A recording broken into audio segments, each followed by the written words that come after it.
มัดนี้ฟังเอาถอนคำสอนโลกไม่ไผผู้ยังบ่หูเครื่องแก้วสิหวนคุณฟัง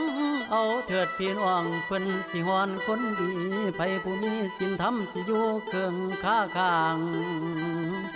ไผเดินทางเด้อผิดเส้นทำโตเป็นคนสัวมันสิรอดกระดงบ่มีข้างดอกแผ่นเครื่องแผ่นนี้ชื่อว่าเครื่องคำเป็นเครื่องทำคำสอนนอพุทโธ